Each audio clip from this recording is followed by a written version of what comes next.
Well, hello and welcome to Loving and Laughing Your Way to Leadership. Thank you for joining us today. To kick us off, I'm going to hand us over to Trina Petty. Trina, the floor is yours.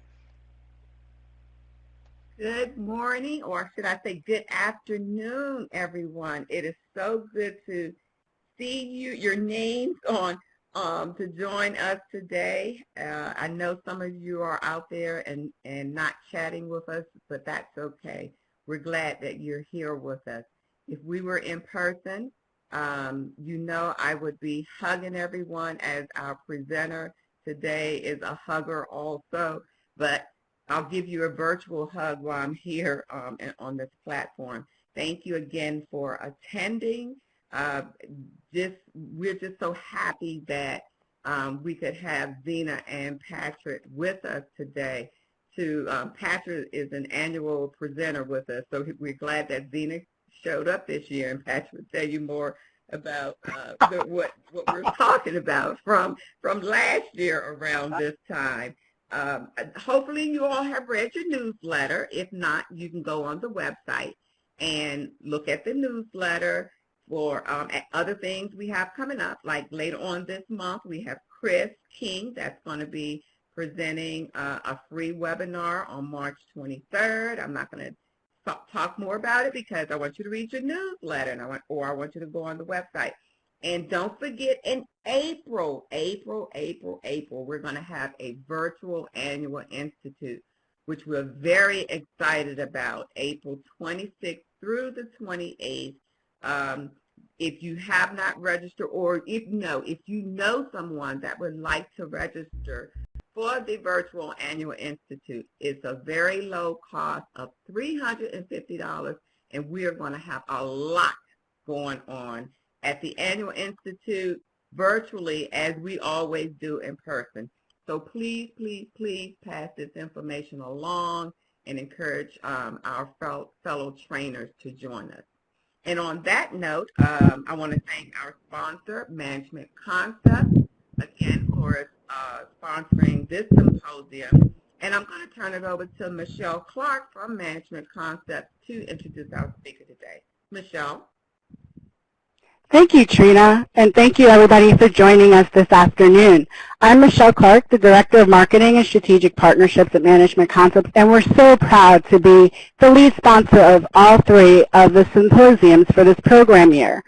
I'd like to introduce our speakers for this afternoon, Dr. Zena Such and Dr. Patrick Malone.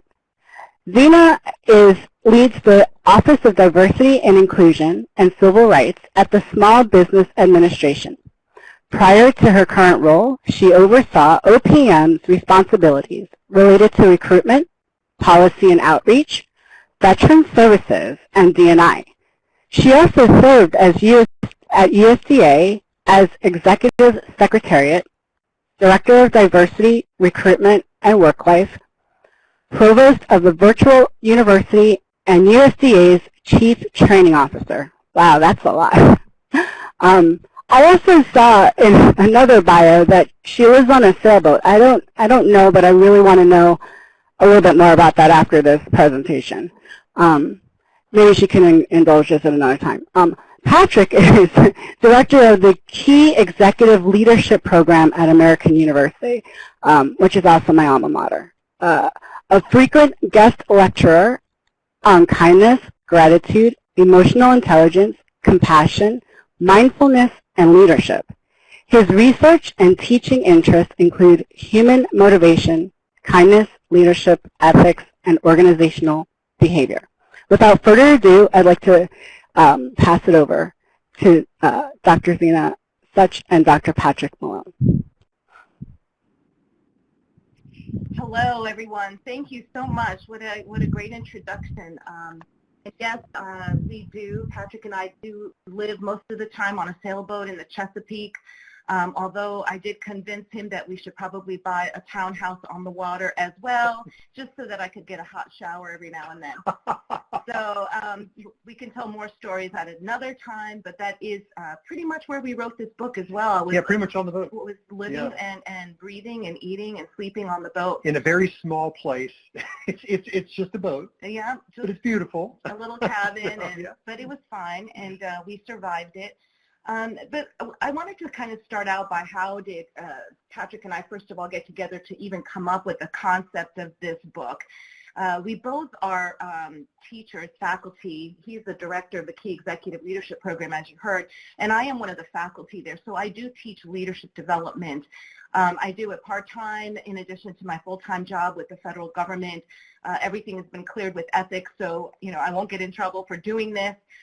Ethics, the folks in ethics and the two of us are always in constant communication just to make sure that I don't cross any ethical lines with the federal government.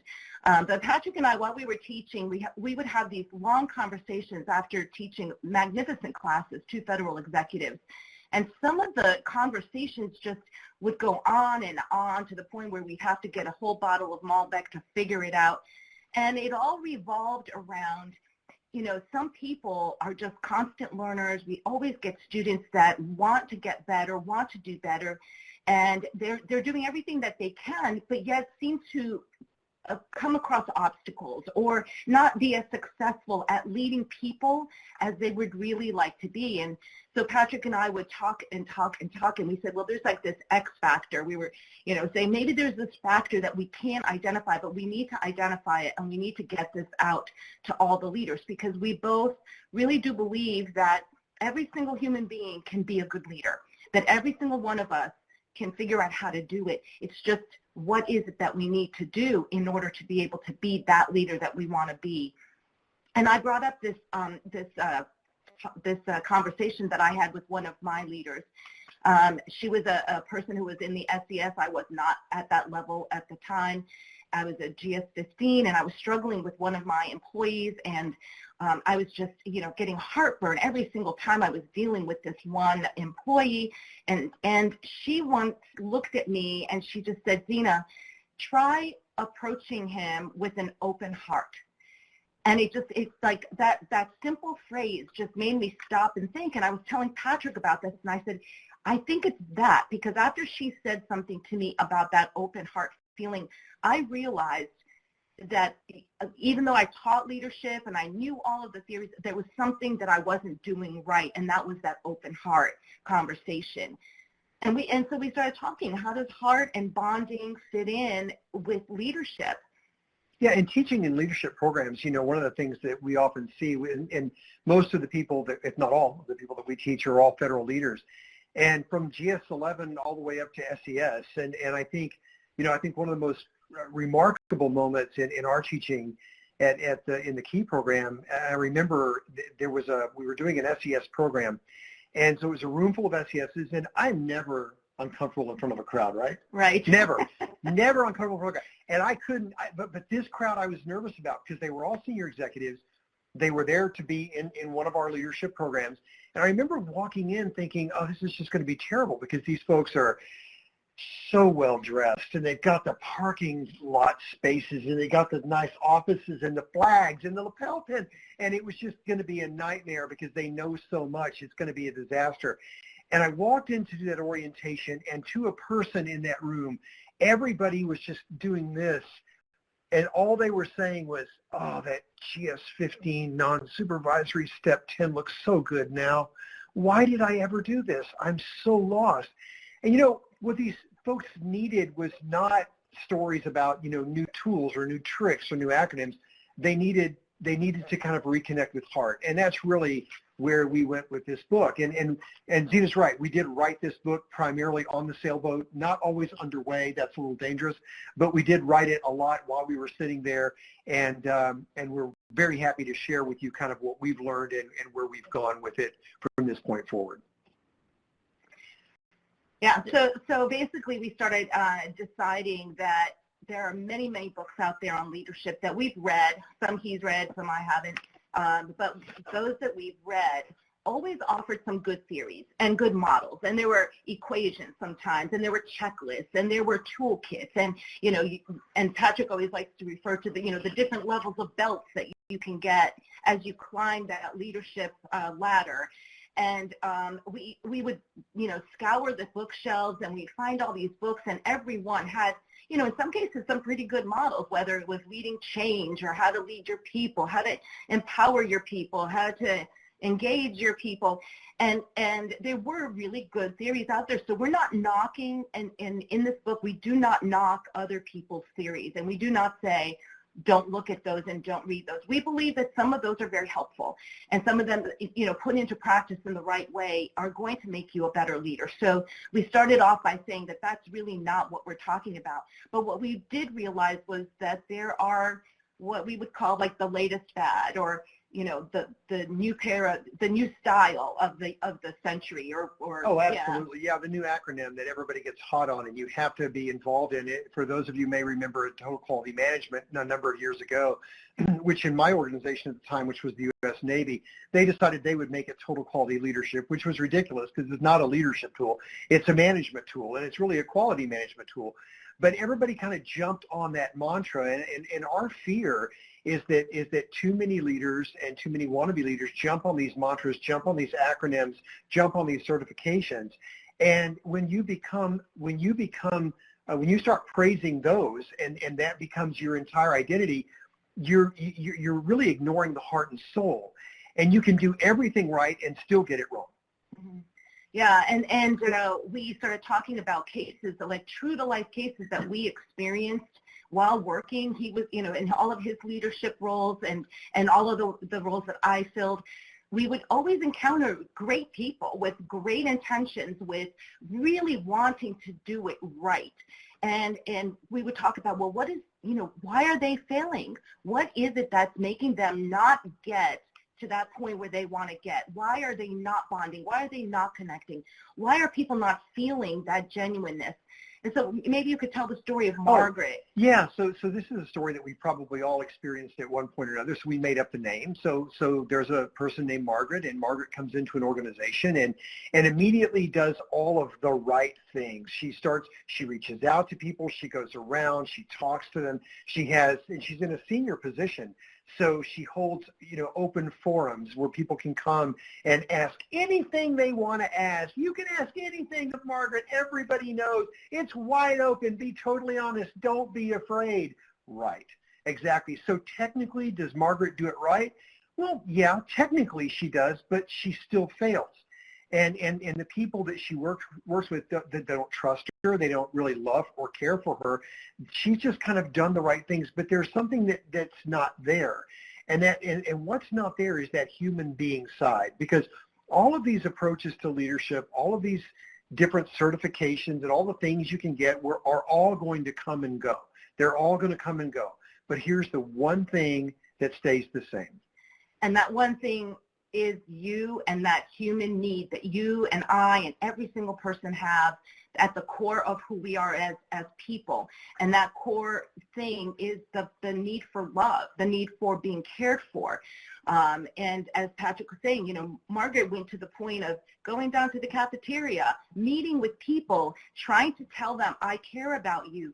But that was the point. She was going to the cafeteria to try to tell them, I care about you. Hi, I care about you. Hi, I care about you. Hi, I care. Right, and what was missing was that real belief in herself, and the belief that all those around her needed that love. They needed to have empathy and feel cared for, and by their leaders, by their supervisors. And here's something else with regards to this kind of topic. There are every year, and I'm not going to mention the name of this organization, but it's a large organization that every year puts out a big report on government leadership.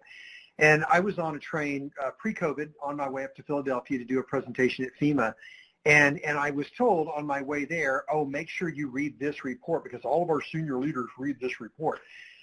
And I read the report, which I read it anyway, but I was so frustrated. In reading it, I was really struggling and having a very visceral reaction to what I was seeing.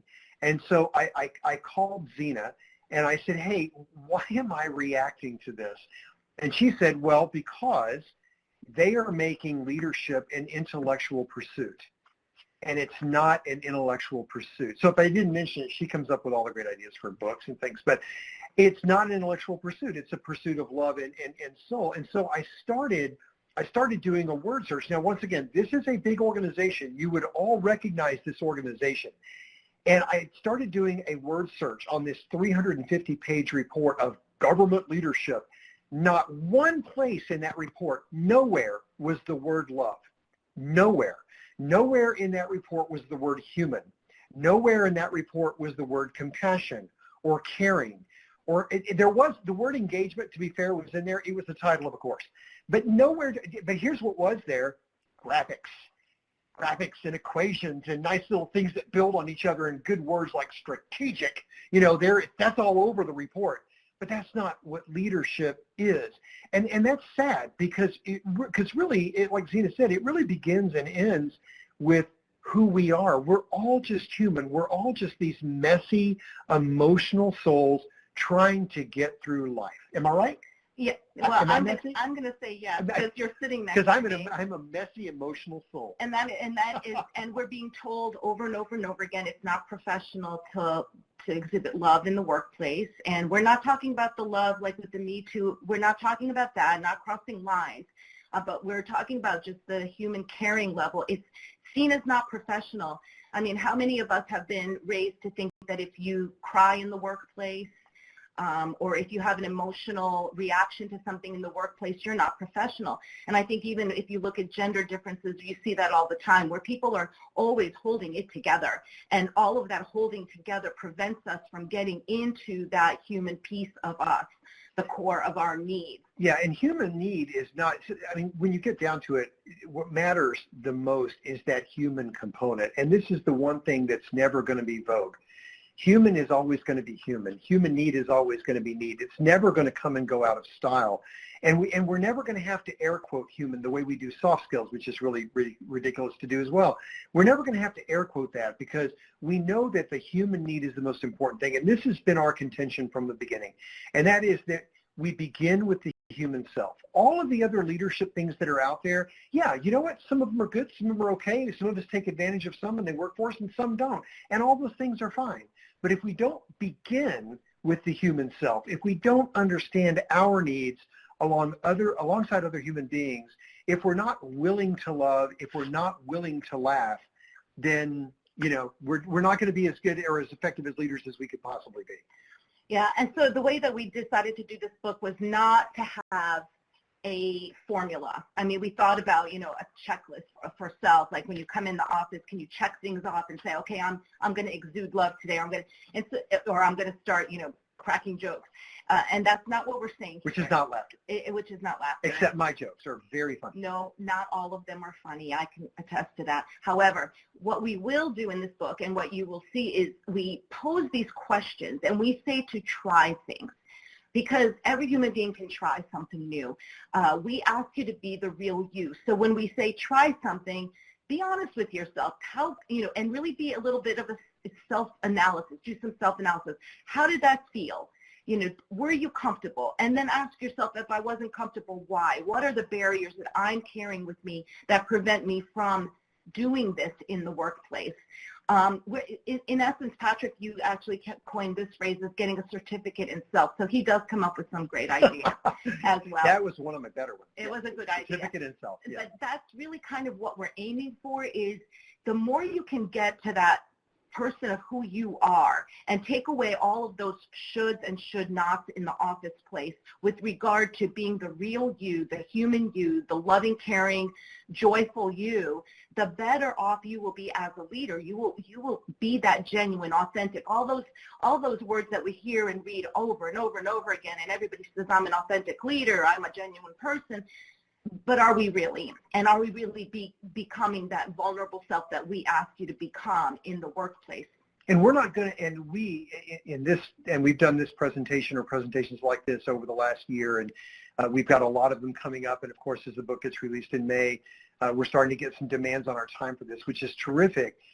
But we're not going to judge. This is not for us to judge. I mean, this is why when we talk about be the real you, Only you know whether you've tried. Only you know whether you're being authentic. Only you know whether this has worked. And not everything is going to work for everybody.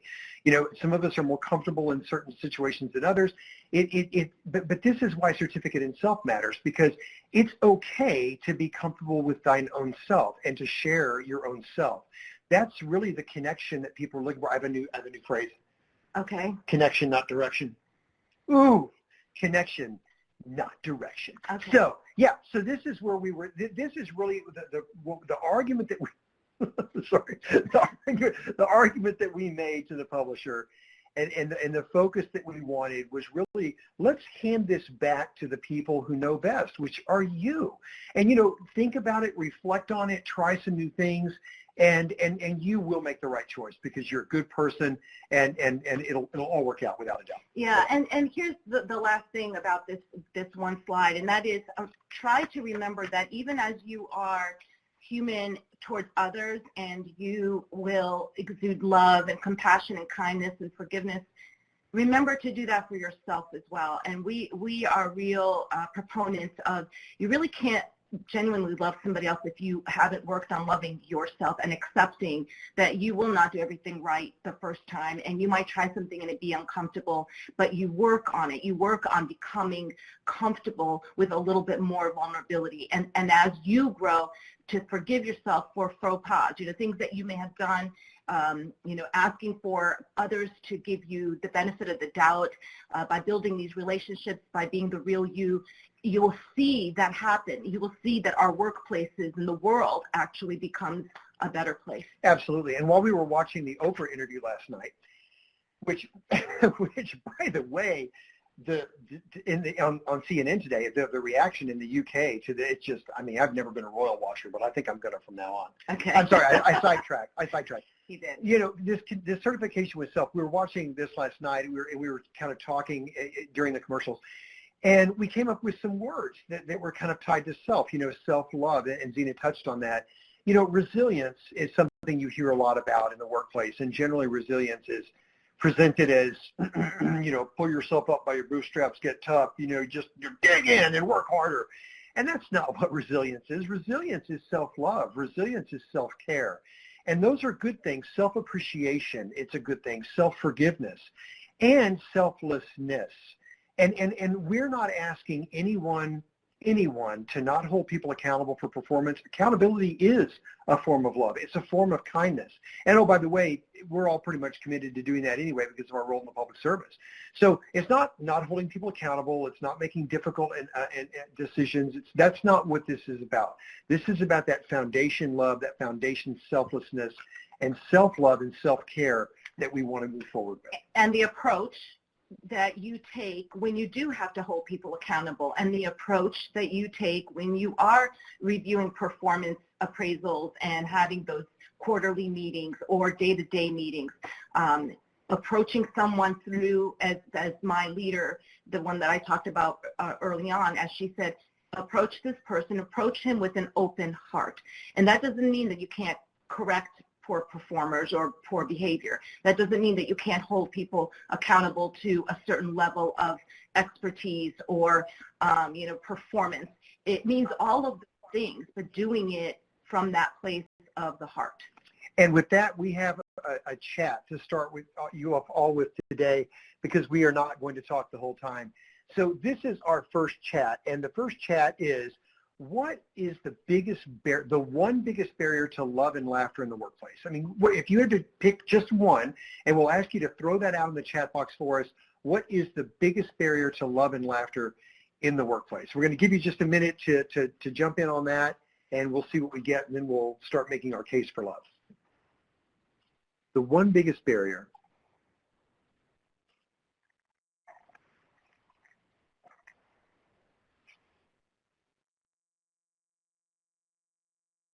Okay, so Mel, thank you. We see a bunch of asterisks. I'm not sure what that is, but that's private message. I do that to break up chat for you. So in case people decide to use the other chat, you know where these answers start. So beautiful. Oh, Steve. So Steve, thank you. Fear of doing something that you're not supposed to do. Okay, that's good.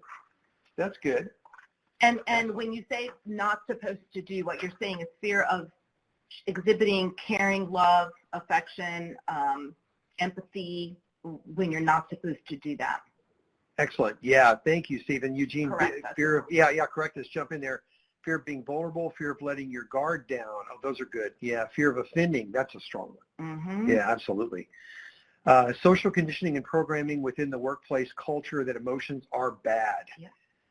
Yeah, that's definitely true. Hi, Christine, by the way. Yeah. Hey, we do have some neighbors that are on the line with us. I can't remember who was the person. Someone in here is from, we've Upper got Marlboro. a neighbor down the street and an Upper Marlboro person. Oh, yeah, I think it's Jerry. Jerry's in Upper Marlboro. Oh. Jerry, we're down Chesapeake Beach. So hi there. Almost the same zip code. Others frowning on your happiness. Interesting. That's a good one. I see Karen there. People think love and laughter is being a pushover. That's huge. Oh, it is. Yep. Especially when you're a female. Yeah, absolutely. Mm-hmm. Absolutely. No doubt about it. Yeah, those are wonderful, wonderful thoughts. And so these are very real. These are very real barriers. And in the book, we talk in more depth about this, about what it is that these look like. And we even have a group of bosses, the I don't care boss, the it's always about me boss, yeah. That we talk about in some depth. Being seen as insincere. Yeah, that's a good one, Eugene. One of the reasons that is so important is because we know from a neuroscience perspective now that insincerity or lack of authenticity is something that neurochemically resonates with other people.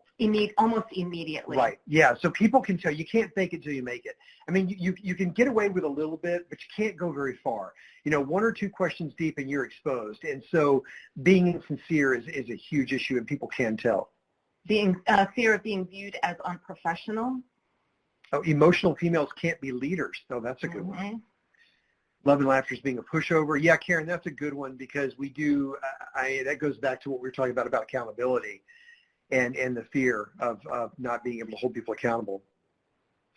So some of these, I go back to some of these statements. I think we've all, even Patrick and I have discussed, what does it feel like to go back into the workplace? And let's just say I'm going to go back into the workplace and I'm going to start exhibiting love and I'm going to start exhibiting joy and laughter, and that's going to be okay. It's the new me. It's the new me, right? If you are going in there as though that is on a checklist of things for you to do, absolutely it will be seen as insincere. It'll be the Margaret syndrome. It'll be, I'm meeting you for lunch. I'm telling you that I care about you because I'm supposed to do that. And when my mentor, my leader, my supervisor told me to go back and she said, are you approaching him? Can you approach him with an open heart? The language that she used resonated with me. And I think each one of us has to figure out what language do we use that resonates with us to help us open our heart so that it's not a checklist. It's, can I find within myself the ability to care for this person who, by the way, has been driving me up the wall as a supervisor day in and day out because of the way they respond to me, the way they interact with me, the way they're not doing their job. Can I approach this person truly from a sense of caring and compassion while still being able to hold, in my case, this gentleman accountable for what I need him to do in the workplace? And you said we were not going to expose our personal life in front of I wasn't talking about you. Oh, okay. I thought she was talking about me. Yes, I do approach Patrick with an open heart sometimes. But in this case, it was in a professional setting. It was within a very large agency. It was at the top of the agency, when I was working at the department level. And performance was a huge issue.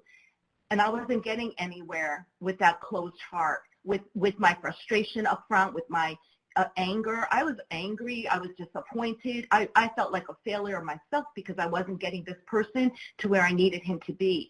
And when I turned it around and really sat with that thought and said to myself, I am going to be vulnerable and I am not going to pretend here. And I found a place in my heart to say, I'm going to accept this person and I am going to show care for this person to the degree that I can. It changed. It changed the relationship that I had with him. It changed my ability to be able to communicate with him. It opened this door for him to be able to perform at his best, because I was able to stop and put all of my barriers and my supervisor hat and wearing my, starched shirts and jackets and ties. No, I don't do that. The SES hat. The SES. All of that. She put that SES lapel pin on. All of that to try to get him to do what he needed to do. And so some of these barriers, each one of you is going to have a unique reason. It may have been previous experiences. It may have been how you were trained, how you were taught, what you think is right or wrong within the workplace. And each one of you is going to have to do a little digging. How far can I go? And can I just maybe on a one-on-one individual start somewhere within my organization so that I don't come off as being insincere because, I'm tapping into myself. Yeah, and that's really what Zena's talking about. Eugene just said here, we need to first love and laugh at ourselves. That right there, Eugene, I know you haven't read this book yet, but that's really one of the biggest messages of the book, is it really does begin with us. It begins with our ability to love and laugh ourselves. And then that transcends to what Christine's pointing out here about how we see colleagues. We've been conditioned for so long to see the people that we work with just as kind of those functional roles they play. We even refer to them that way. We need to get this down to finance. We need to send this over to marketing and communications. We need to send this up to general counsel. Well, no one named their child general counsel, right? Right. Wouldn't that be a funny name, General? Hi, General Counsel. Nice to meet you. I'm sorry. I get distracted during these things, so Zena has to keep me going. But so let's talk for a second about what this might look like in the workplace, because we have another exercise for you here. This is just a little poll that we want to take. And we want to ask you, as we kind of make the case for love, we want to ask you this question. Which of the following, you're going to see the poll there on the right, which of the following represents the best example of love in the workplace? So you'll see five different ones, right? I can't see that far. Yeah, 5 different options there. We'd like to know what you all think represents love in the workplace.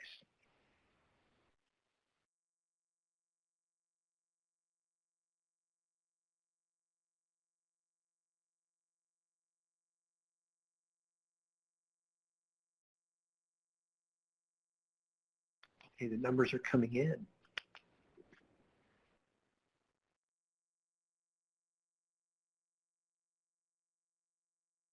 We're staring at the graphics. We're staring at the graphics. No, Trina, you can't choose more than one. Sorry. I know you're in that retired mode where everything's just wonderful, and I get to make all kinds of cool choices because I have so much time on my hands. But no, you got to pick one, okay? What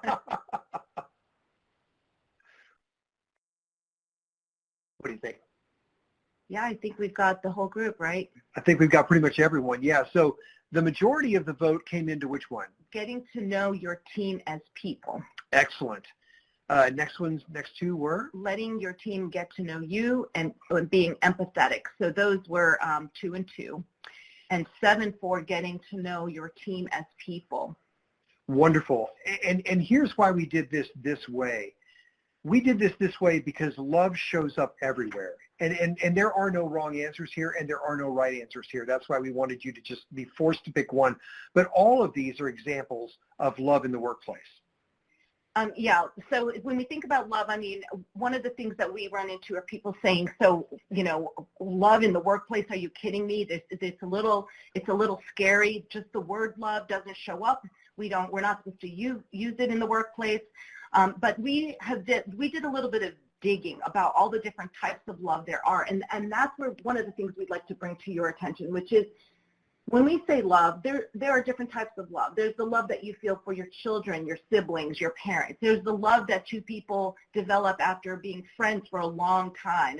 And you get to know somebody, you spend more time with them, and there's that kind of love. And each one has a name. There's like storge and philia and Pragma, yeah. People who've been married for a long time who maybe, don't feel attraction, don't have any kind of chemistry, but stay together because they love that partnership. And here's to the ancient Greeks, because they're the ones that came up with all these different types of love that Zena's talking about. And so when we say love in the workplace, we are asking you to take a look at 2 different ones. One is that kind of friendship love that over time, as you build relationships, that you begin to love one another for all of the uniqueness that you bring, all of your, personality traits and all the good and the bad, but you actually love this person because over time you're building that relationship. And the other one, which I think is really critical, is the self-love, the love that you have to develop for yourself to be able to love others. The other thing we talk about in the book, and we think is really important, is for us to say that we see love everywhere we go. I mean, there are symbols of love, starting with Cupid to Valentine's Day, all the hearts, and there's a whole bunch of others that stem from way back when. There was a study done in 1938 that revealed the role that love plays in relationships as we age. Yeah, this study was pretty remarkable. So this was done by Harvard back in the 30s, and what they did is they tracked 200, think about this for a second, they tracked 268 people in this longitudinal comprehensive study, and they tracked them through their entire lives. And in fact, there's around 19 that are still alive now. And they've been able to follow this group of people through their entire lives to find out what love looked like, how and the role that love played in relationships. And they found a couple of very interesting things, and this study is still ongoing. They found that it wasn't their status, it wasn't their socioeconomic status that contributed to their happiness. It wasn't their IQ or accomplishments that contributed to their happiness. It was the presence of love in relationships, and they traced it back to loving relationships with parents, loving relationships with others, and that's what they found mattered the most. And so, money doesn't do it, status doesn't do it, title doesn't do it, and it's complicated because we've really messed up the definition of the word love over the years. We say we love burritos, right? Right. We love movies. We love it. I love it. I love that. Love that. That's all those things. It's not really love. So when we look at love over the years, and you look at this type of research and others as well, it's really about the relationships. It's about the relationships we have that make us happy, that make us feel fulfilled. And we know that when we love neurochemically, some really cool things happen. There's, dopamine levels increase, which builds up that desire for bonding.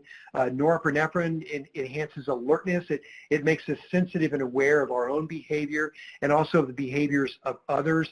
When serotonin starts to decrease, we become more calm, and we start sending little heart emojis to people, right? Little cute notes and things like that. And we just react to each other and interact with each other in a much more sensitive and caring way. Psychologically, we're happier. I mean, we know for sure that people that feel love in their lives live longer. They have higher self-esteem. And we also know that this is important for people that are in socially isolated situations. So imagine in the last year, how challenging this has been for everybody, because in the last year we've seen rates of loneliness and fear and isolation go through the roof. And here's what's scary about that: they were through the roof before the pandemic, and now they're really crazy through the roof. So we know that this is an important concept, that love really does matter. And it matters in the workplace. And we're always going to go back to performance, and we're always going to say, are we leading, and are our teams, I always have to pause there, really doing the best that they can? And we all know that when you have one or two poor performers, our teams don't function to their optimal ability, that we're exuding a lot of effort and time, and others are as well. So part of this is about making sure that people feel that they're not isolated, making sure that they feel that they're connected, making sure they feel that love so that they could perform at a higher level. And we hear the haters. We know they're out there. We know that, we hear this all the time. Zena and Patrick, it's not professional. Zena and Patrick, we have boundaries in our workplace. Zena and Patrick, I run a tight ship. Well, you know what? When we fall into these traps and we don't allow ourselves and our organizations to feel love, we know that there's issues like Zena mentioned with mission accomplishment. We know that performance suffers, creativity and innovation suffers, a lack of discretionary energy.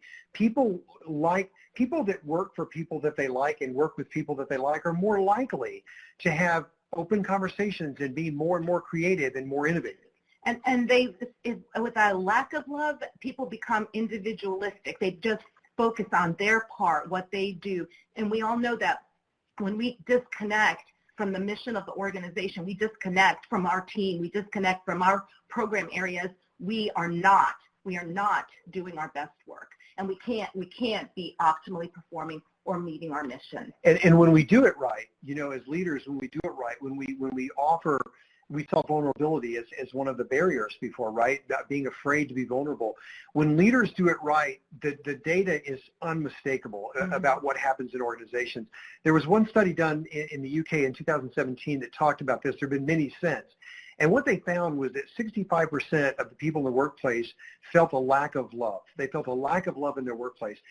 96% would work harder if they felt a love in their workplace, and 70% believed that their well-being would be enhanced. And one of the reasons why we're so happy to be doing this discussion with you all today is because of this statistic, which is 83% of the people surveyed felt that leaders and managers should be educated on love, okay? Not reskilling, not design thinking, sorry, I'm on my roll, not design thinking, not strategic planning, love. Love. This is what people want. Take a look at the Federal Employee Viewpoint surveys year after year after year. And organizations that struggle are organizations where people don't feel they're cared for, they don't feel empathy, they don't feel engaged. It's all about love, right? Yep. I mean, we're a nation in need of love. I mean, it's been a very difficult year for all of us, and a real struggle. Now, we do want to give you an example of one of our love heroes. So this gentleman is, you've not heard of him unless you Google it, unless you're from the Northeast, right. You might know Artie. He was a member of a family member that owned a chain of grocery stores. The grocery stores were aimed for people of low income, so they purposely would keep their prices as low as possible. However, what Artie did was he ensured that all of his grocery employees, from the checkout person, from the bagger, restocker, they all got paid above minimum wage. They all had complete health coverage and dental coverage. He also contributed to a pension fund for each of them. He made sure that those grocery employees across the whole New England area were all taken care of. And right from there, showing he cared. Now, was he interacting one-on-one with people? Oh, yeah. Not only was he taking care of them, he would show up at grocery stores. He would get to know managers, supervisors, check out folks, bagging folks. He would talk to people, get to know about their families. Some said that he memorized or knew almost everybody's birthday in some of the grocery stores that he would visit often.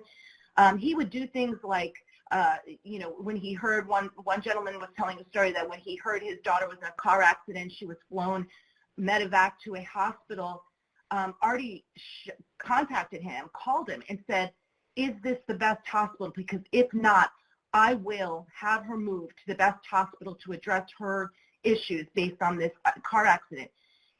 No one wanted to leave. People not only didn't want to leave, they would bring their family members to get jobs when an opening occurred, because it was a good place. It was a place where they felt like part of the family. Those were words they used. Well, the family business owners, the board, decided that they weren't making enough profits, and Artie was giving way too much to these folks and to the communities. Well, what happened was it all turned around. They removed Artie, and every worker, they were not unionized. They didn't feel they needed a union. They would, when they get off their shift from work, would start picketing. And community members started picketing because the community felt that these folks were serving them, were providing them with care and empathy and love. And just like Artie was connecting with his employees were connecting with the community. That love, it exuded, and that, the employees' experience impacted that customer experience.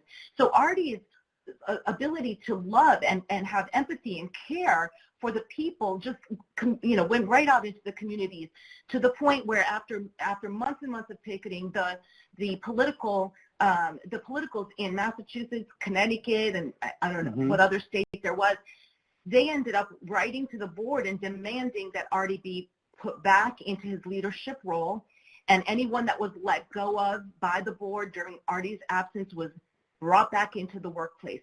I mean, imagine discretionary energy and time that these folks were giving to have their beloved leader brought back to work because of his love for the people. Now, do you think he held people accountable in that grocery store? It was a successful change. He had to, absolutely. His stores were making much more money with his leadership, but it just wasn't enough for the board. And so that, so you think about performance. He was holding people accountable. People had to show up to work on time. People had to learn the skills of the cash registers and restocking and ordering. They were doing it, but they were doing it in an atmosphere of love and kindness and empathy. And Artie represents something that I think organizationally is important for all of us to remember, is that whenever we see love in the workplace, we know that teams will be tighter. We know there'll be a culture of forgiveness. And this isn't, forgiving for crimes or things like that, but rather just forgiveness for exploring new ideas and making mistakes, better performance and more trust. I mean, we know these are things that occur in an organization like Market Basket and many others as well, that where love is infused. And the things are really, well, I'm not going to explain what just happened back there. Just the speaker went off for some reason. We're now going to talk a bit about laughter because we're going to make it, and that was perfect timing. That was perfect timing. All of a sudden, there's something about laughter. So as we get to this topic, let's start off with a poll question again, and let's take a look at this. Which of the following represents the best example of laughter in the workplace? So once again, you can only select one. Trina, one. You can only pick one, but let's just select one. Which of the one that you see here is the best example of laughter in the workplace? And while you all are filling that out, I'm going to tell you all, that some of you just may remember whenever Zena was introduced, we were talking about that Zena joined us. Well, the reason that joke is out there is because we were scheduled to do a presentation, I think it was on resilience last year, for TOC, and Zena ended up getting called into the administrator's office and wasn't able to break away. It was a presentation we worked on together. So I show up at the podium. Of course, everyone's there to see Zena, not me. And I walk up to the podium, and it's just me. And I said, okay, here's what I want you all to do. And I just made it up from the beginning. I said, I want you all to email, and I put her email address up there. I said, I want you all to email her after this presentation and just say, wow, that Patrick guy, what a great presenter. He was awesome. So 1 hour after the presentation finished, she starts getting inundated with emails from TOC members saying, well, that guy Patrick is great. He's really awesome. What a great presenter. And she calls me. She's like, what did you say? What did you tell these people to do? How much did you pay them to say such great things about you? It's all fun. Yeah, it's all fun. So let's see, what do we have? We have being self-effacing. Wonderful. We had 4 people for telling jokes. Spontaneous dance moves. Love that. We had a couple people for there, and then creating fun games. The creating fun games, all of it. And once again, as with the previous discussion, all of these are correct answers. Just a couple of quick comments about a couple of these. Self-effacing is important. It's a humility thing. But remember that being self-effacing and being humble or even being transparent doesn't mean that we are opening everything about ourselves to everybody. Right. That's not right. That's not what that is. So telling jokes, absolutely. Timing, appropriateness, all of those things matter. But you can actually be just as funny with a real dry wit, with the right kind of glance or nod or eye roll at the right time. Once again, all appropriate, which is always the measure for humor. Same with the dance moves. We added that one. I kind of like that one. Creating fun games, wonderful.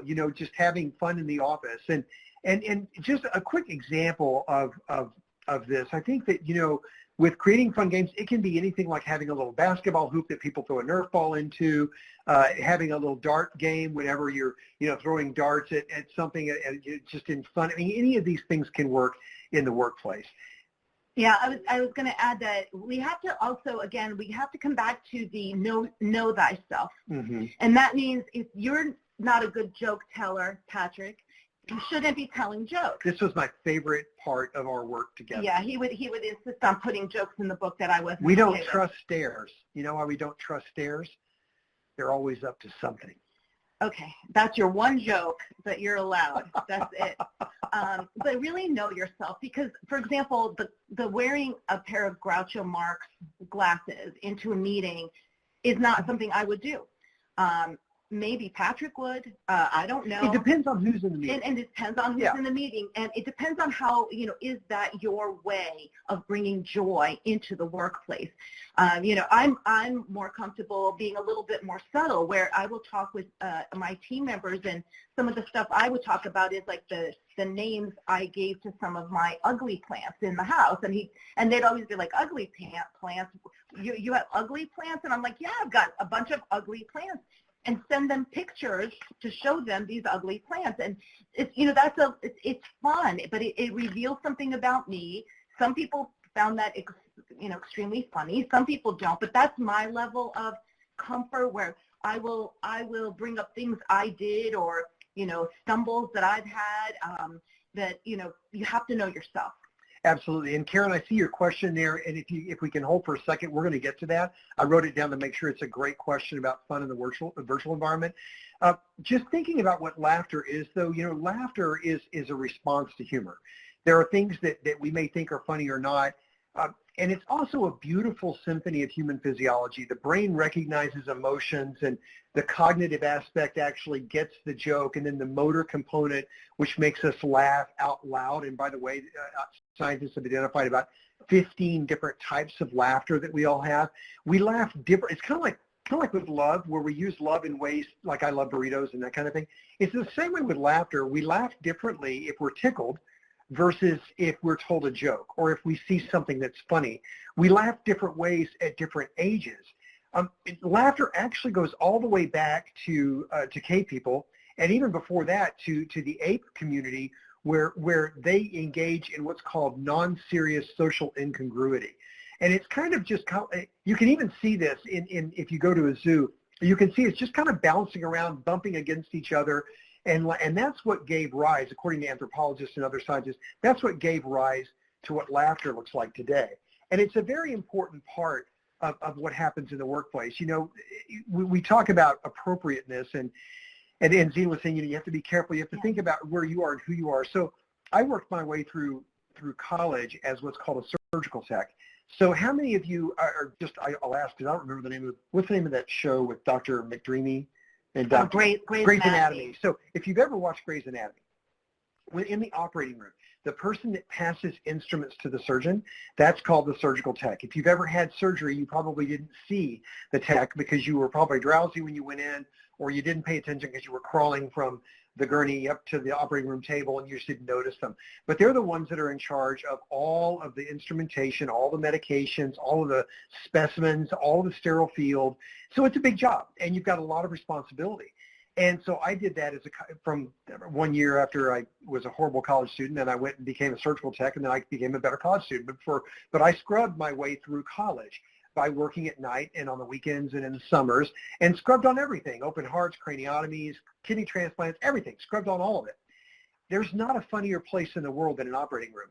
So, and here's why we say this, because we hear sometimes about the unprofessional aspects of, and these are the same exact bullets we've used before. It's unprofessional. Well, no, it's really not. It's not unprofessional. There's only very rare times when humor isn't appropriate. And in an operating room, when I have your spleen in this hand and I'm holding a retractor in this hand, if I'm laughing, which I spent many, many hours doing, that's a pretty serious environment, but it's a pretty funny place. And so neither one of us buy into the concept that, we can't, we're serious. We do a lot of special work at this agency. Well, guess what? You all do. Mm-hmm. So why can't we have fun? Why can't, once again, as long as it's appropriate, we know that it improves our immunity. In fact, there was a story, a book years ago, a guy named Norman Cousins. And this guy, you might have read this story about him. He had a very painful chronic illness. And he was also a psychologist and a researcher. He found that by watching 15 minutes of comedy every day and taking vitamin C, he was able to sleep for 2 hours after 10 minutes of laughter, pain-free sleep. And study after study after study has shown this. There was another study that looked at people, and they had people watching funny TV shows, and then they had people not watching funny TV shows. And what they did is they took the two groups, and after 15 minutes of laughter for this group and not laughter for this group, they brought them into a room and they had them put their hand in buckets of ice water. The people that had watched the comedy had a much higher tolerance for pain. So we know that laughter helps with a lot of things like immunity and all those good things for our bodies. And the other thought that keeps popping into my head is we know that when we are under high stress, we tend to make not such good decisions. And when you look at decision making under high stress situations, they tend to be less successful. They tend to be less informed. And what we do know is that a little bit of laughter, a little bit of stress relief with that just physical laughter, the ability to take things a little bit less seriously reduces our stress levels, reduces the cortisol in our systems, and that will allow us to make better decisions. And when we think about the workplace, that's what we want to do. We've been under a tremendous amount of stress with switching into a virtual work field, and that's going to happen again. People said that this is the last pandemic, that we're going to have to be prepared to go back to doing this kind of modified back and forth. It created stress, and if we couldn't do things that allowed us to laugh at ourselves, laugh within our teams, do something silly on a Zoom meeting or a Teams meeting, and be able to laugh about it, we would be constantly in this high level of stress and not be performing well. And it goes back to kind of what we talked about with love as well. It begins with just being you. You can't fake your way into love in the workplace, and you cannot fake your way into laughter, because some people are good joke tellers, some are not. Some people are better with dry senses of humor, some are not. It really just goes to what you are comfortable with about you. We can't be performers. And when we're performers, then we come across as inauthentic. And when leaders do this right, they are humble. And they do show a lot of courage in their willingness to introduce this into the workplace. But importantly, they're also socially aware. We have to be, when we talk about laughter, we really put a big asterisk next to it, even though we believe in it as much as love. Yeah. We put a big asterisk next to it because laughter can so easily be, well, they both can be abused. They're both, it could be abused. They can cross the line. You have to be very careful. And we talk about that when we speak to groups. We always say you have to be careful, because what you think is funny may not be funny to others. And so, there are certain things that we recommend. Start with the self again. Start with, sharing things about yourself that might be funny, sharing things about yourself, or when you're in a stressful situation, making a light comment about how, kind of doing the opposite by saying, wow, we all seem so relaxed around the table, even though everyone's, stressed because we have to make a decision or we need to solve a major problem. So doing things like that in small steps, in small increments, but kind of letting your guard down just a little bit to let people in. Being self, and it's what people want. People want that connection with your authentic self. How many times have we run across leaders that when we find out that they're just like us, wow, they're so laid back, they're so easygoing, they're so real. That's what this offers, not just love, but laughter as well. And as we move to this next slide, Zena's going to tell you about Lizette Ocampo, which is our laugh hero. But as we go there, I'm going to slowly advance the slide so I can tell one more joke, and that is that two jumper cables walk into a bar, and the bartender says, okay, I'll serve you, but don't start anything. I can't even finish that joke without laughing. That is funny. Tell them about Lizette. So Lizette, when I read about her a year ago, I was sitting with the laptop and I started laughing hysterically. And and I was trying to write, and she kept interrupting. Oh, sure. And it was funny, and I don't know why this just struck me as being so funny, but look her up, Lizette Ocampo. She is the National Political Director of People for the American Way, has had some high-level positions, worked in the White House during the Obama administration, held positions of leadership, and was in charge in this national organization. And she was holding a team meeting, and as you can see in the photo, somehow she accidentally created herself as a potato in the dirt. So you can see the brown dirt around her, and you can see her eyes and her eyelashes and her lips, and they're all her through the lens of being a potato in dirt.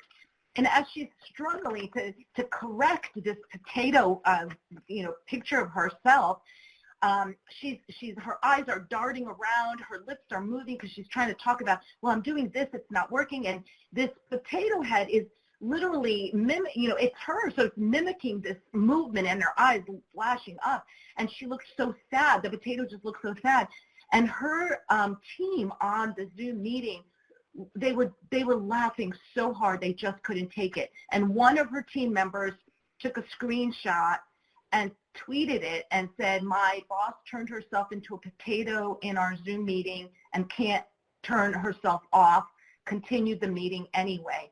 So she held this meeting as a potato for the entire rest of the meeting. That tweet, is that how you say that tweet?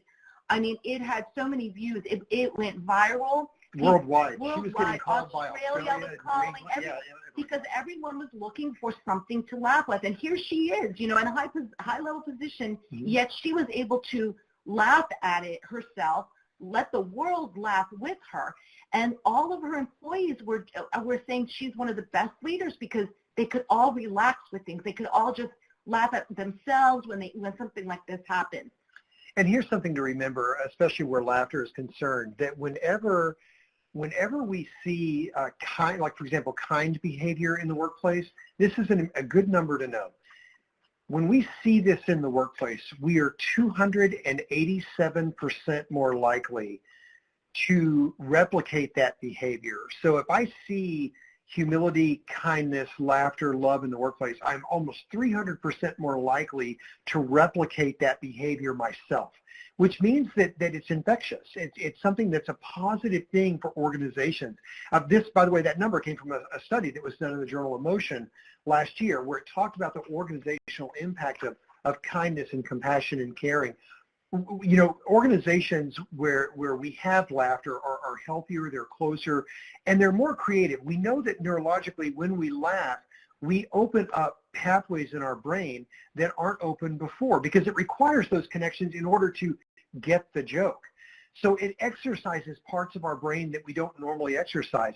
And you know what? It just makes us more human. I used to work for an admiral when I was in the Navy. Her name was Raquel Bono. She was a vice admiral. She's now in charge of the pandemic response in the state of Washington. She has since retired from the Navy. She's a surgeon, a wonderful boss. But one of the things that we thought was so cool about Rocky is that there were like 5 of us on this team. We all worked for this very senior person, and Rocky was the lead person on the team. And Rocky was older, and she was more seasoned and senior officer. We were all junior officers running around working for her. She was kind of like the chief of staff. There was like 5 of us. And I remember one day we were typing emails to each other, and we all sat in the same room. It was like, hey, what do y'all want to do for lunch? Hey, you know what? We're going to hit Sonic. Let's go to Sonic and have a chili dog for lunch. So someone was like, should we invite Captain Bono? And we're like, yeah, I guess we can invite Captain Bono. So we forwarded an email string to Captain Bono, and she replied back and said the following. She wrote, I'm down with it. I'm down with it. A senior medical officer in the Navy, and her response was, I'm down with it. And automatically she was more approachable. Automatically we felt so much closer and more comfortable with her, which means that we are willing to ask questions now. We're willing to be more creative, take some risks here and there, and that made the organization better. So there's no doubt about it. What happens organizationally is very positive. So this is our next chat question. Our last chat. It's our last one. Last one. Yeah.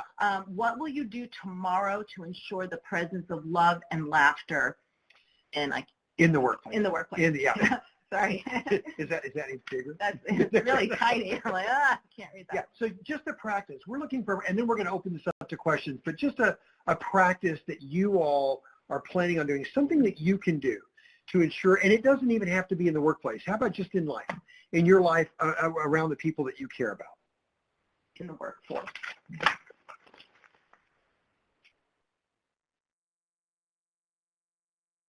Be my authentic me. I love it, Trina. That's awesome. Yeah, taking down those barriers, taking down the fear. People were afraid. Laugh at yourself. I love that one. Find the humor within things you do on a day-to-day basis, sharing experiences. And notice that these are all about self first. And that's something that Patrick and I talk about. We have to be the first ones to do that. We have to be the first ones to show it in the workplace, and then you'll start seeing it.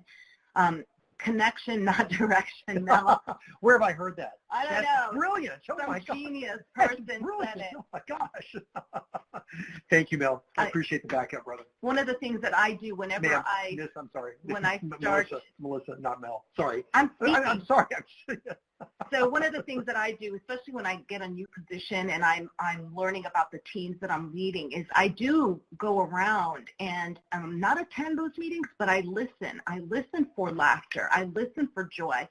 I listen to hear, are people talking to each other? Not necessarily to their supervisor, but is there this hum in the space? And when you do it in Zoom or when you do it in a meeting, when people start getting onto the call like a little early, just so they can talk with each other and they can share what they've been doing, that there's a beauty there. That's an exhibition of love and laughter in the workplace. Absolutely. And Jerry, I love that word radiate. Yeah, that's such a beautiful thought. Radiate your presence of laughter. I would say, you know what, we could put a period after presence. Radiate your presence. You know, we all bring something beautiful to others, to our lives, to others' lives, and to our workforce as well. Radiating that joy and our appreciation and thankfulness and all the blessings that we have is a very positive thing. And Karen, in terms of smiling, you know, there's research out there that suggests that people that smile are seen as more competent, significantly more competent. They're seen as more approachable than others. And you know, this really. Yeah, I want to tell you a story as you wrap this part up here that happened to me at my university, and I wasn't proud of this moment, mainly because of what must have led up to it. So I was on the elevator, and we have 6 floors in our building. I got on the elevator on the 1st floor, my office up on the 6th floor, and got up to the 2nd floor, and the door opened, and it was just me. It's a good-sized elevator, just me. And there's a woman standing there with a cleaning cart, and she's got all the mops and brooms and all the things there, cleaning material. And she's kind of looking down, and the door opens, and it's just me in the elevator. And she looks up, and she goes, "Oh, no, I'll wait." And I look, and I immediately held the door. I said, "No, come on, you know, just please." And she got on board. She climbed on the elevator, and I looked over, and I said, "So how are you today?" And she said, "Oh, I'm fine." And I said, "Hey, listen, by the way, thank you for doing everything that you do to make this place so sparkly, because it makes it so nice to come to work, and really appreciate all the work you do to make this such a lovely place." And she responded. We had a little conversation, and then we both got off the elevator, and that was the end of the encounter. And I don't tell you that story because I want you to think like I'm a good guy, because You're not. No. That's okay. Yeah. The reason I tell you that story is because what haunts me, and it makes me even emotional now, what haunts me is, what did this poor woman experience before that elevator opened that conditioned her to not want to get on that elevator with me? How many times did that elevator open and people didn't smile, to Karen's point? People didn't radiate, to Jerry's point. Where the elevator opened and they looked up and they're like, "Are you kidding me? Are you seriously going to go in this elevator with me? Do you know who I am?" That's the message that this poor woman must have received for a long time. And she didn't even want to get on the elevator. It was tragic to me. So I think this is our responsibility. It's a human responsibility for all of us. And when you think about being in these virtual settings, because I know that question was there, but when you have these virtual settings, it's even more important because we have less body language and less information to gather on a subconscious level to be able to interpret the person's mood. And so many of us have a resting face. It's natural. Some of us, a resting face that is it's almost drawn, and it is a frown, not a smile. So sometimes it takes this like practice to always have a little bit of a smile on your face, which makes you more approachable. And especially in today's day and age where we're connecting on Zoom, all we have is exactly that video in front of us and our faces to read each other. And we talk about that in our teams as well. We say, you're representing our office, and make sure that when you're representing our office out there to all the other offices in our agencies or in our workplaces, that we exude that joy, that smile, that caring love that we want to see from others towards us. Can't speak. You've done really well for like 75 minutes. 75 minutes. So yeah, but this is our last slide, and we already have one question from Karen about virtual environment. But you know what? we're not authorities. We just felt like we all needed to just kind of acknowledge that we all have permission. We have permission. You have the permission to laugh and to smile and to love and to exhibit and share that love with the people around you, not only in the workforce, but in life. You know, there's one thing that will never happen for anybody on this line is you're never going to have all the resources you need. You're never going to have all the people you need. You're not going to have the finances you need. You're not going to have it. But you do have one untapped resource, one bottomless resource, and that resource is the human soul. That resource is that connection with other human beings. And from our perspective, that using love and laughter, you know, rediscovering, we say rediscovering, don't we? Yeah. We call it rediscovering love and laughter in our own souls, in our own hearts, and being able to share that with others is a magnificent thing to do. And I think that it definitely, it leads to mission accomplishment. And it has bottom line impact. We know that for sure, but it has people impact and human impact. And that's so important. And one of the things that, again, what we're asking you to do is to try and try something simple. When you go back, you know, try to keep track of how many times you feel love or say the word love or exhibit love in the workplace, you know, in a Zoom meeting.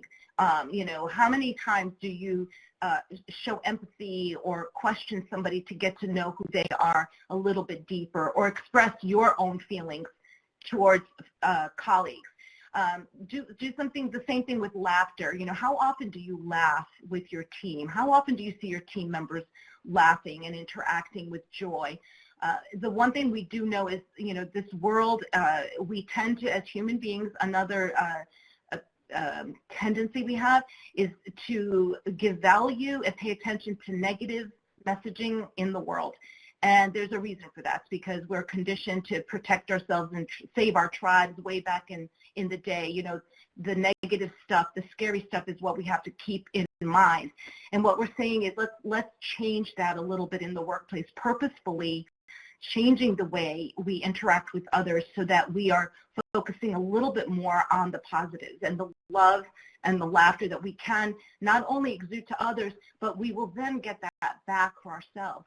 I mean, how many of us would love to just love our jobs and be able to laugh more when we're working? Absolutely. And with that, we just want to say thank you. We do have a question that Karen had posed we want to get to. Fun in the virtual environment. How do you do that? That's a great question. I have no idea. Well, I actually do. I think there are a couple of things. You know, in maintaining a professional level, one of the things that we've seen done and successfully is, you know, we're having team meetings on a regular basis. For me, it's every other week with my all hands. We call out a T-shirt day, and you wear your favorite team T-shirt. We do a hat day where everybody has to put on the funniest hat that they have in their house. We have a pet day. Everybody who's got a pet, bird, lizard, frog, dog, butterfly, whatever it is, you got to bring your pet and talk about your pet. That kind of stuff is so easy to bring up in a workplace, and then even have funny stories. You know, cats walking across your laptop in front of the camera, interfering in a very important meeting. Other stories of you being in a meeting, at a high-level, senior-level meeting, and something that occurred. I'll share this story really quick. I was in a very high-level senior meeting with new politicals, and a woman was calling in, as most of us were, and she didn't unmute her phone and started shouting at her dog. So somebody was speaking, and she says, "Sit, I told you to sit. Stop it, I told you to sit. Go sit in the corner, go sit." And everyone in the meeting just cracked up. This poor man says, well, he's not poor man because he made a joke. He goes, "Helen, I do hope that you weren't speaking to me." And everyone just laughed. I mean, simple things like that. And she just profusely apologized. We all got a chuckle out of it. And just little things like that where something bad will happen. And you could either look at it and be like, Helen, from now on, I expect that you and everyone else on this meeting will mute your phones appropriately. Or you could make it a joke.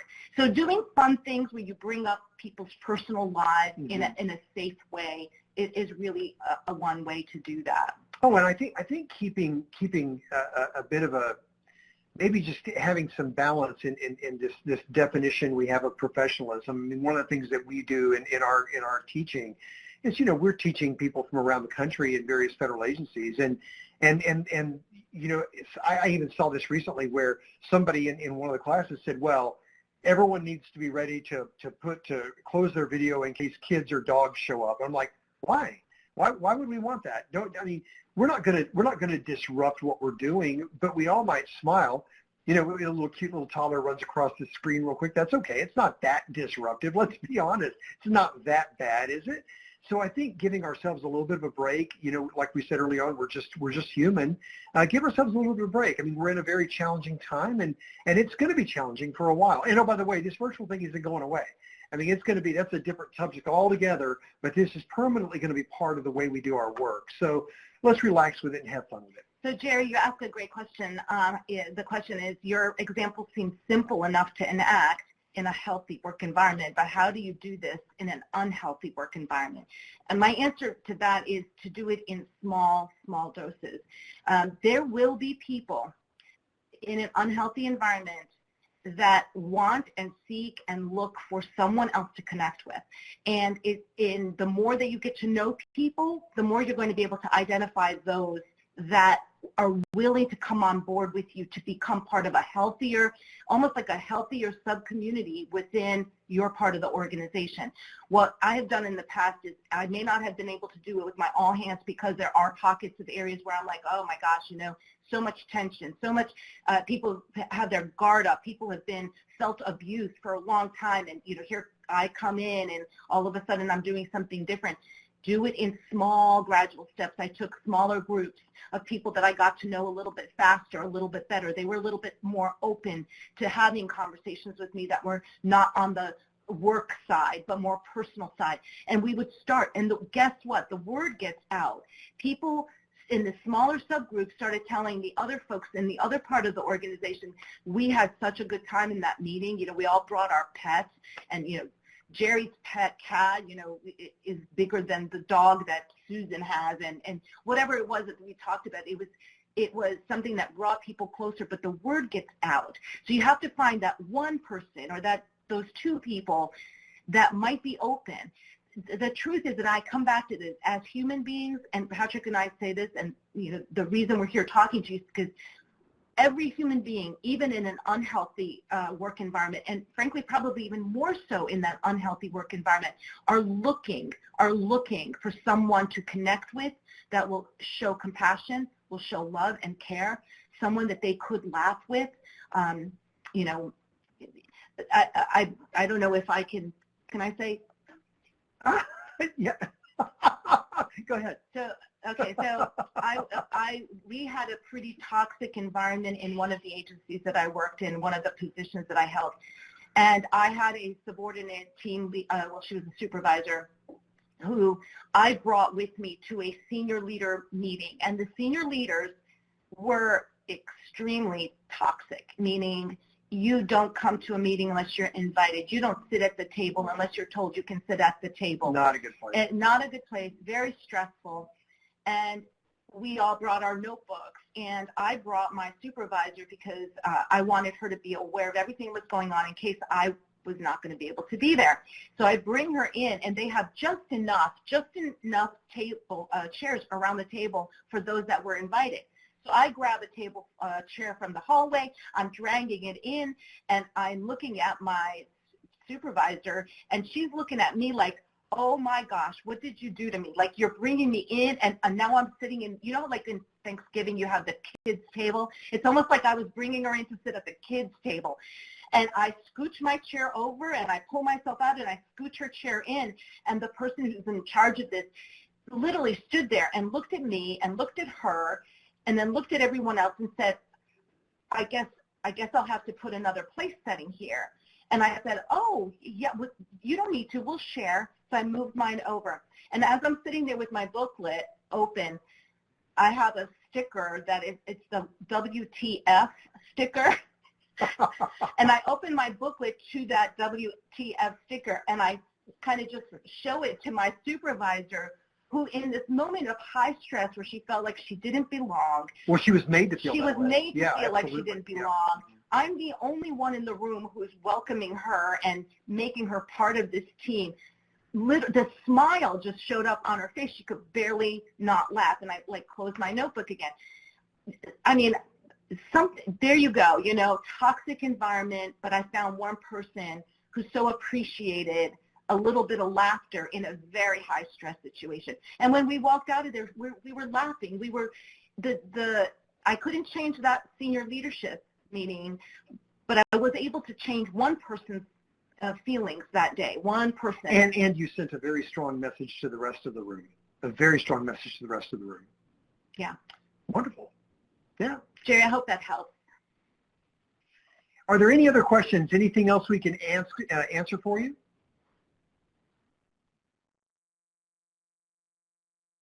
And WTF stands for what the fudge. That's where she leaned over. She goes, "Can I tell the WTF story?" I'm like, "Sure." It Okay. means what the fudge. That's right. Absolutely. Well, listen, it's been wonderful spending time with all of you today. Thank you so much. And we are reachable at either one of these email addresses down here to the lower right. We hope that that you'll all reach out to us and let us help in any way that we can. We always like to say thank you, of course, for all the work that you do in delivering democracy and civilization to all of our nation. It's a noble cause, a wonderful cause, and we admire you so much for the work that you do. So thank you all very much.